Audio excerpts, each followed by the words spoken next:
नमस्कार दोस्तों, आप सभी का स्वागत है हमारे इस विशेष कार्यक्रम में।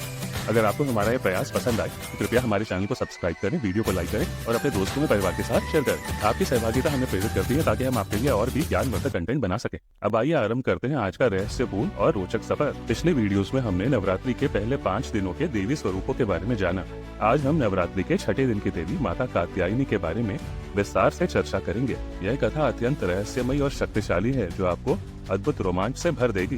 कहानी शुरू होती है प्राचीन काल में, जब ऋषि कात्यायन, जो एक महान मुनि और ज्ञानी थे, हिमालय की गुफाओं में तपस्या कर रहे थे। लेकिन क्या आप जानते हैं कि एक महान ऋषि को और क्या चाहिए था? ऋषि कात्यायन के मन में एक गुप्त इच्छा थी, एक ऐसी इच्छा जिसे पूरा करने के लिए वे सभी सीमाओं को पार करने के लिए तैयार थे। वे चाहते थे कि स्वयं आदिशक्ति, देवी महाशक्ति, उनकी पुत्री के रूप में जन्म ले। लेकिन क्यों? यह प्रश्न हमें सोचने पर मजबूर करता है। दरअसल ऋषि कात्यायन को यह आभास था कि संसार में अधर्म और असुरों का बढ़ता प्रभाव एक बड़े विनाश की ओर ले जा रहा है। वे जानते थे कि केवल देवी शक्ति ही इस संकट का समाधान कर सकती है। इसीलिए उन्होंने संकल्प किया कि वे इतनी कठोर तपस्या करेंगे कि देवी स्वयं प्रसन्न होकर उनकी पुत्री के रूप में अवतार लें। ऋषि कात्यायन ने अपनी तपस्या आरंभ की। उनकी तपस्या इतनी कठिन थी कि वे दिन रात एक पैर पर खड़े होकर बिना अन्न और जल के केवल ध्यान और मंत्रों का जाप करते थे। समय बीतता गया, मौसम बदलते गए, लेकिन ऋषि की तपस्या में कोई कमी नहीं आई। लेकिन क्या यह इतना आसान था? नहीं। उनकी तपस्या को विफल करने के लिए असुरों ने अनेकों प्रयास किए। कभी वे भयानक पशुओं का रूप धारण करके उन्हें डराने की कोशिश करते, कभी भयंकर तूफान और वर्षा के माध्यम से उनकी तपस्या में बाधा डालने का प्रयास करते, परंतु ऋषि कात्यायन अडिग रहे। उनकी तपस्या से पूरे लोक में हलचल मच गई। देवताओं ने देखा कि एक मनुष्य इतनी कठोर तपस्या कर रहा है, तो उन्होंने सोचा कहीं वह कोई महाशक्ति प्राप्त करके संसार में विकार न फैलाए। परंतु जब उन्हें ऋषि की सच्ची इच्छा का पता चला तो वे भी प्रभावित हुए। ऋषि कात्यायन की तपस्या से प्रसन्न होकर ब्रह्मा, विष्णु और महेश ने अपनी दिव्य शक्तियों को एकत्रित किया। यह वह क्षण था जब त्रिदेवों की सम्मिलित शक्ति से एक तेजस्वी प्रकाश प्रकट हुआ। उस प्रकाश से देवी आदि शक्ति का अवतरण हुआ। लेकिन यहाँ एक रहस्य है, यदि देवी त्रिदेवों की शक्ति से प्रकट हुई तो वे ऋषि कात्यायन की पुत्री कैसे बनी? दरअसल देवी ने ऋषि कात्यायन की तपस्या से प्रसन्न होकर वचन दिया कि वे उनकी पुत्री के रूप में जन्म लेंगी। इस प्रकार देवी ने अपने दिव्य रूप को एक बालिका के रूप में परिवर्तित किया और ऋषि कात्यायन के आश्रम में प्रकट हुई। ऋषि ने जब उस बालिका को देखा तो उनकी आंखों से अश्रु बहने लगे। उनकी तपस्या सफल हो गई थी। उन्होंने उस बालिका का नाम कात्यायनी रखा। अब हम कहानी के दूसरे पक्ष पर आते हैं। महिषासुर, एक ऐसा असुर जो आधा मनुष्य और आधा भैंसा था। वह अत्यंत बलशाली और अभिमानी था, लेकिन उसकी शक्ति का स्रोत क्या था? महिषासुर ने संसार में अपार शक्ति प्राप्त करने के लिए ब्रह्मा जी की घोर तपस्या की। उसने हजारों वर्ष तक कठिन तप किया, जिसमें उसने शरीर को कष्ट पहुँचाया, अग्नि में खड़ा रहा और अनेक प्रकार के योगाभ्यास किए। उसकी तपस्या से प्रसन्न होकर ब्रह्मा जी प्रकट हुए। ब्रह्मा जी ने कहा, वत्स, तुम क्या चाहते हो? महिषासुर ने कहा, प्रभु, मुझे ऐसा वरदान दे कि कोई भी देवता, दानव या मनुष्य मुझे मार न सके। ब्रह्मा जी ने सोचा कि ये वरदान संसार के संतुलन को बिगाड़ सकता है। उन्होंने कहा, तथास्तु, लेकिन यह वरदान केवल पुरुषों पर लागू होगा। तुम केवल किसी स्त्री के हाथों मारे जा सकते हो। महिषासुर ने सोचा कि एक स्त्री उसे भला कैसे हरा सकती है। वह अत्यंत प्रसन्न हुआ और शक्ति मिलते ही संसार में आतंक फैलाने लगा। महिषासुर ने देवताओं पर आक्रमण करना शुरू कर दिया। उसने स्वर्ग पर अधिकार कर लिया और इंद्र को पराजित किया और समस्त देवताओं को स्वर्ग से निष्कासित कर दिया। पृथ्वी पर भी उसने अराजकता फैलानी शुरू कर दी।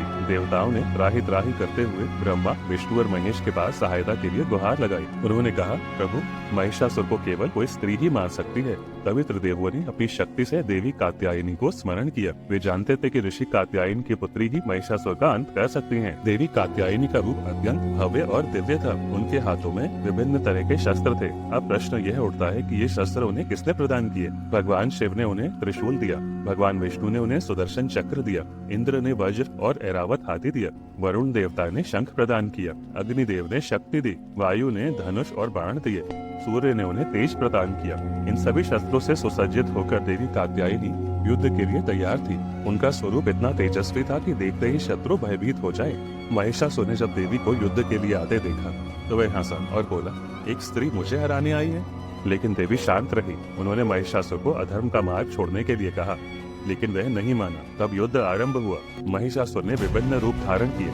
कभी वह विशाल भैंसा बना, कभी सिंह और कभी हाथी और कभी मनुष्य। उसने अपनी मायावी शक्तियों का प्रयोग किया, लेकिन देवी ने उसे हर बार परास्त किया। 9 दिनों तक यह महायुद्ध चलता रहा। हर दिन एक नया रोमांच, एक नई चुनौती। अंततः 10वें दिन देवी ने महिषासुर का अंत किया। उन्होंने अपने त्रिशूल से उसका हृदय भेद दिया। महिषासुर का वध होते ही संसार में शांति स्थापित हुई। इस प्रकार देवी ने महिषासुर मर्दिनी के रूप में ख्याति पाई। यह महायुद्ध अधर्म पर धर्म की विजय का प्रतीक है, जो हमें सिखाता है कि बुराई कितनी भी शक्तिशाली क्यों न हो, उसका अंत निश्चित है। अब हम देवी कात्यायनी की पूजा विधि और उसके महत्व के बारे में जानेंगे। नवरात्रि के छठे दिन की पूजा विशेष रूप से माता कात्यायनी की आराधना के लिए की जाती है। इस दिन भक्तगण विशेष रूप से एकत्रित होकर देवी का पूजन करते हैं। पूजा की सामग्री में पानी और चावल से भरा कलश, सफेद और पीले रंग के फूल, पूजा के दौरान वातावरण को सुगंधित करने के लिए धूप और दीपक, मिठाई, फल और अन्य भोग और विशेष रूप से कात्यायनी स्तोत्र का उच्चारण किया जाता है। पूजा विधि में सर्वप्रथम एक पवित्र स्थान पर कलश की स्थापना करें। उसके बाद देवी की प्रतिमा या चित्र को फूलों से सजाएं, दीपक जलाकर और धूप दिखाकर माता का स्वागत करें। फिर नैवेद्य अर्पित करें और कात्यायनी स्तोत्र का जाप करें। अंत में देवी से अपने मन की इच्छाएं व्यक्त करें और इन पर विश्वास रखें। इस दिन माता कात्यायनी की पूजा करने से भक्त के सभी संकट दूर होते हैं, जीवन में सुख, समृद्धि और शांति आती है। मान्यता है कि इस दिन विशेष रूप से कन्याओं की पूजा करने से उत्तम पति की प्राप्ति होती है। यह दिन न केवल भक्ति का दिन है, बल्कि जीवन में संतुलन लाने का दिन भी है। जब ये सब चल रहा था, वहीं दूसरी ओर पृथ्वी पर एक साधारण व्यक्ति विश्वनाथ अपने जीवन की कठिनाइयों से घिरा हुआ था। उसकी फसलें नष्ट हो चुकी थी। कर्ज के कारण उसके परिवार का भरण पोषण भी मुश्किल हो गया था। उसके जीवन में एक भी दिन ऐसा नहीं था जब उसे शांति मिली हो। एक रात जब उसकी परेशानियां हद से ज्यादा बढ़ गई, तो उसे एक रहस्यमय सपना आया। उस सपने में उसे एक देवदूत ने कहा, तुम्हारी परेशानियों का हल देवी कात्यायनी की पूजा और व्रत में है, लेकिन तुम्हें 9 सवालों के उत्तर देने होंगे जो तुम्हारे जीवन की दिशा बदल सकते हैं। विष्णुनाथ की नींद खुली और वह तुरंत देवी के मंदिर की ओर दौड़ा। मंदिर में उसे एक पुरानी किताब मिली जिसमें लिखा था, जो सच्चे मन से प्रश्नों का उत्तर दे वही देवी माँ के आशीर्वाद का पात्र बनेगा। पहला सवाल था, जीवन का असली उद्देश्य क्या है? विष्णुनाथ ने कई दिनों तक तप किया और अंततः उसे समझ में आया कि जीवन का असली उद्देश्य आत्मा की शांति और सत्य की खोज है। दूसरा सवाल लिखा था, कर्म का वास्तविक अर्थ क्या है? वह समझ गया कि निस्वार्थ भाव से किए गए कर्म ही सही कर्म होते हैं। तीसरा सवाल था, किससे डरना चाहिए? और उसने सोचकर जवाब दिया, केवल अपने अधर्म और बुरे कर्मों से ही डरना चाहिए। चौथा सवाल था, सच्चा प्रेम क्या है? विष्णुनाथ ने जाना कि सच्चा प्रेम निस्वार्थ होता है, बिना किसी उम्मीद के। पांचवा सवाल था, धर्म का पालन कैसे किया जाए? उसने सीखा कि धर्म का पालन केवल पूजा पाठ से नहीं, बल्कि सही मार्ग पर चलने से होता है। छठा सवाल था, मन की शांति कहाँ मिलती है? और सोचने के बाद उसे समझ आया कि मन की शांति केवल आत्मज्ञान और तपस्या से ही मिलती है। सातवां सवाल था, दुनिया की सबसे बड़ी संपत्ति क्या है? और वह समझ गया कि सबसे बड़ी संपत्ति ज्ञान है, ना कि धन और दौलत। आठवां सवाल था, सत्य का स्वरूप क्या है?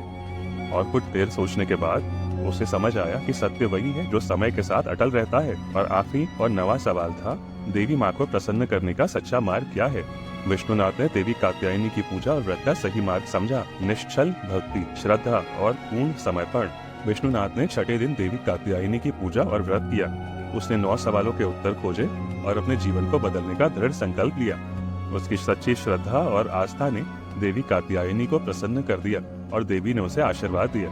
देवी के आशीर्वाद से उसकी सारी समस्याएं हल हो गई। उसका सभी कर्ज जो था वो चुक गया, फसलें लहलहाने लगी और उसका परिवार सुख शांति से भर गया। तो दोस्तों, यह कथा हमें सिखाती है कि चाहे हम कितनी भी बड़ी मुसीबत में क्यों न हो, अगर हम देवी कात्यायनी की सच्चे दिल से पूजा करें, उनके व्रत और साधना का पालन करें, तो देवी माँ हमारी हर समस्या को हल कर देती हैं। अगर आपको यह कहानी पसंद आई हो तो हमारे चैनल को सब्सक्राइब करें और वीडियो को लाइक और शेयर करना न भूलें। जय माता दी, जय माता कात्यायनी।